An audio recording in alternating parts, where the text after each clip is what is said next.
Good evening, good afternoon, and let me first express my gratitude, dear President Grimson, for being here with you in Reykjavik as you invite me to present the Paris Summit for the Poles and Glaciers. Yesterday, coming from Paris, a storm almost prevented me from arriving. But in September 1936, another famous autumn storm prevented Commander Jean-Baptiste Charcot from leaving Iceland. He perished at sea along with his crew, and his ship was named Pourquoi pas, which is why not in English. So when President Emmanuel Macron, for whom I am served as the special envoy for the ocean and the poles, approved the first French national polar strategy that I have drafted, he asked me about one of our proposals, which was to organize an international summit dedicated to the Cryosphere. He said, what is Cryosphere? In Paris. To this proposal, he replied, taking a clue from Charcot's ship name, Pourquoi pas? We were in summer 2022. Fortunately, in the summer, the next one, this year, as Europe sweltered in the heat, news of climate change in the Arctic, Greenland, Canada, Antarctica, as well in our glaciers in Europe, Africa, the Americas and Asia, convinced President Macron to quickly organize this first international meeting dedicated to the global collapse of the cryosphere. It was no longer pourquoi pas, but very, very soon. For the past 3 months, we have been working on it very hard. It's still in process. It's in 18 days. But the One Planet Polar Summit will take place in Paris at the National Museum of Natural History from November 8 to the 10. And you are all invited, of course, alongside scientists, explorers, non-governmental organizations, representative of indigenous people, ministers and head of states and government presidents from almost 40 countries. The objective is very, very simple. It is twofold. First, to have the most up-to-date scientific diagnosis on the state of the cryosphere worldwide. To achieve this, in 2 months, nearly 300 scientists from over 40 countries, polar and glacial, will gather on November the 8th and 9th. And the two co-chairs in the middle of the International Scientific Council, Antje, Boetius and Jerome Chappellaz, will tell you more in a moment. The second objective is to engage the concerned countries at a higher political level to support a coalition with the International Cryosphere Climate Initiative born in 2022 at the COP27 in Sharm el-Sheikh called Ambition for Melting Ice. We hope that 40 countries and international organizations will join it in Paris on November 10 during this political segment where President Macron and his guests, head of state and government, will meet. A political declaration, the Paris Call for the Poles and the Glacier, will be launched at this occasion.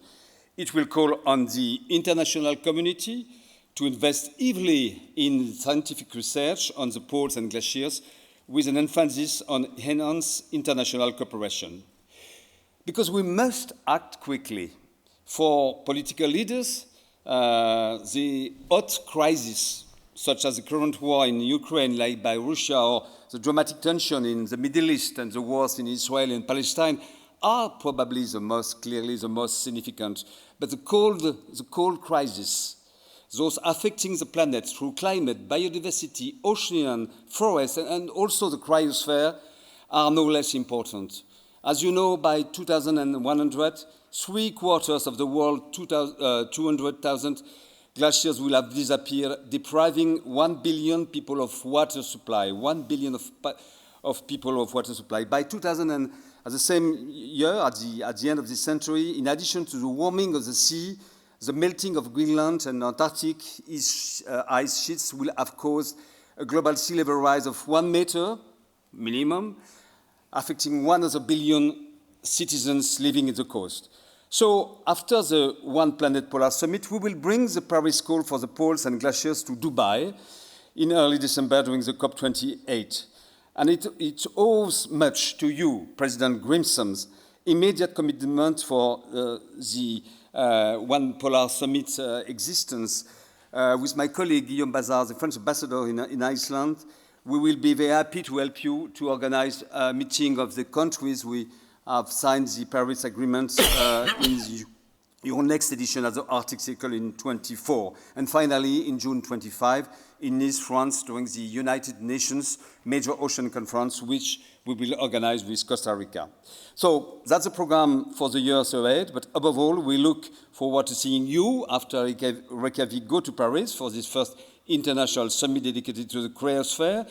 And I take this opportunity to thank UNESCO, who is very much with us, the IOC, the WMO, the World Glaciers Monitoring, the International Center for Integrated Mountain Development, which I am happy to meet here with our colleague, the Oceanographic Institute of Monaco, the International Cryosphere Climate Initiative, the Scientific Committee on Antarctic Research, the International Arctic Science Committee, so numerous NGOs, and of course, the Arctic Circle, the only one. Thank you. Well, thank you very much indeed. Maybe we can ask the rest of the panel to give your comments and views on this summit. What do you expect? Perhaps we can ask Antje, Yep. who is the director of the Antje Boetius. You all know it's the director of the Alfred Wegener Institute in Bremerhaven. Okay. Yeah. So a few words maybe on the program. When I was called by Jerome and Olivier what to do together, we thought it is time to bring all components of the cryosphere and their interactions with humans together. So we will have breakout sessions that deal with glaciers, the water cycle, sea level. We'll have a session that deals with permafrost and georisks. We have a session that deals with ocean, sea ice, and life. And this is to really have all components and both poles, but also high altitude regions together. For what unites us with the cryosphere is this idea of a large part of our planet being terribly cold so that water freezes and turns white. And this goes beyond the mere physical task of albedo, of managing sunlight. It goes to create a large biome on Earth that is below zero, that hosts a unique biodiversity. It is connected to all of us, and this is the spirit of why a part of this summit is dedicated to the newest updates from scientists who will gather from as many countries as possible to organize in such a short note, because the state of stock taking that we have on Earth is always a bit behind. The last years, these extremely hot years, have created immense changes to all components of the cryosphere, whether we think snow or ice masses, whether we think the life under the ice or the sea ice itself. I'm sure you have all seen the report on the unpredicted and immense decline of the Antarctic sea ice that has cost many penguin colonies their lives. So to understand that we are all connected and that the sense of urgency from the scientific data must be out there, must create images of people, politicians, policymakers, NGOs, explorers of where to go next, how to find solutions. This is the great challenge for some of us as scientists, but for many of the visitors of that summit that are NGOs, explorers, funders, policymakers, and of course the diplomats and the politicians that have to find a language for this part of Earth that connects us all, which is the cryosphere. Great. So let us try, in the interest of time, to summarize the concluding marks very effectively. But I think maybe we should go to the ICIMOD representation from the Himalaya Third Pole. Yeah, Jackson. Thank you. Good afternoon. ICIMOD is the International Center for Integrated Mountain Development. It's a regional intergovernmental institute working for the 8 countries of the Hindu Kush Himalaya, so working in Afghanistan, Bangladesh, Bhutan, China, India, Myanmar, Nepal, and Pakistan.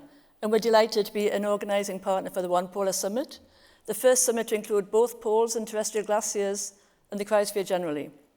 The mountains of the Hindu Kush Himalaya hold the 3rd largest volume of ice on Earth and also serve as the main water source for one of the world's most populous regions.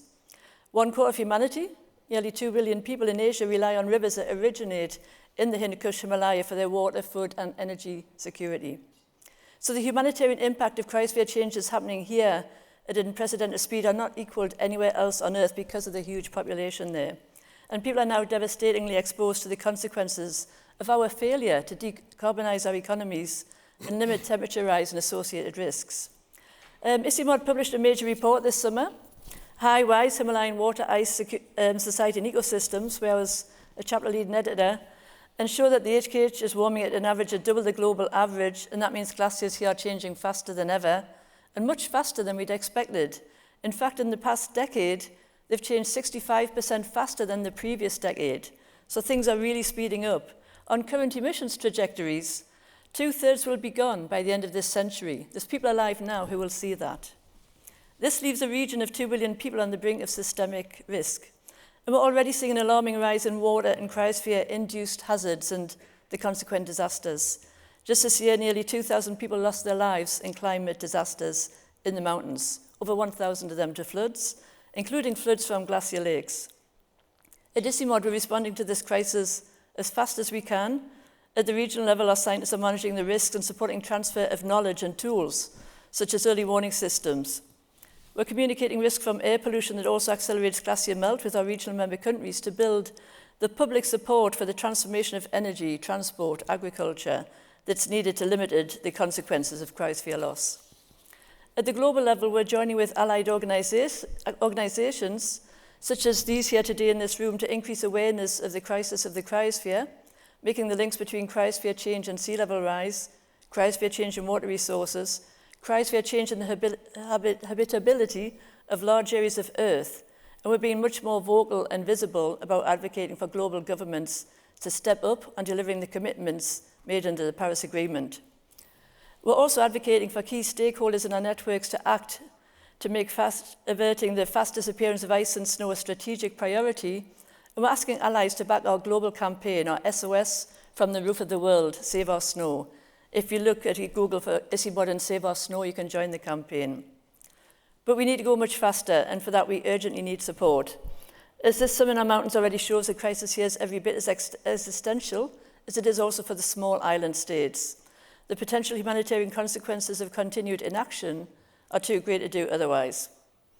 Our hope for the One Planet Polar Summit is that it cements a shared ambition for climate action across Earth's frozen air places, and that we collectively keep a keen focus on bringing the complete transformation of livelihoods and economies both in this region and around the world itself that is needed in order to save our snow and Earth itself. In 2015, Paris became synonymous with perhaps the single biggest breakthrough in global climate action, when leaders enshrined the goal to limit warming to 1.5 degrees, which even that is too much for the Hindu Kush Himalaya. Now with emissions still rising and many declaring the ambition dead, our hope at ICIMOD is that with French leadership, we can again galvanize the world to go into emergency mode. The stakes are really high and the clock is ticking. At ICIMOD, we hugely welcome the French President's personal commitment to kickstarting this crucial work, and we give this initiative on the poles and cryosphere our fullest support. Thank you.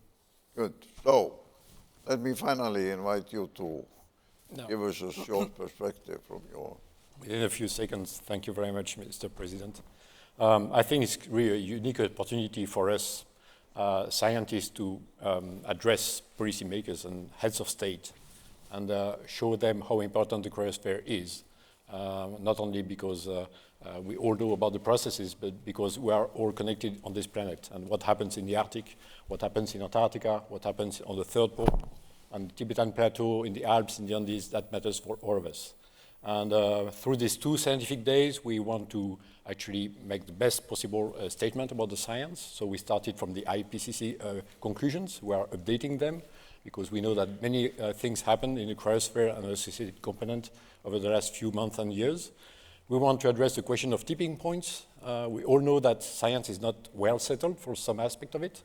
We mentioned here at the Arctic Cycle the problem of permafrost, problem of wildfires, that have huge consequences in terms of carbon emissions in the atmosphere that could actually offset all the efforts made by Western countries, China and so on. So this is the kind of message we want to convey to the policymakers, and then a call for action. Action, the first one is to reduce greenhouse gas emissions. I think all of us agree on that, but we need actions as well, concerted action about the science, because again, the science is not settled. Well, thank you very much indeed. The purpose of this session was primarily to draw your attention, the audience and the participants, to this extraordinary gathering that will take place in Paris soon. Because it is a very innovative and strong addition to the family of platforms on the ice-covered areas of the world. So I want to express my thanks to President Macron and his team and for all those who are helping to organize this summit. We don't have time for questions from the audience, unfortunately, but I thank all of you for having come here to present this important summit in Paris. It's the first time that we have such a big international event directly related to a subject matter following the Arctic Circle Assembly, and we will try our utmost to help you to make it a success. So thank you very much indeed. Thank you. And now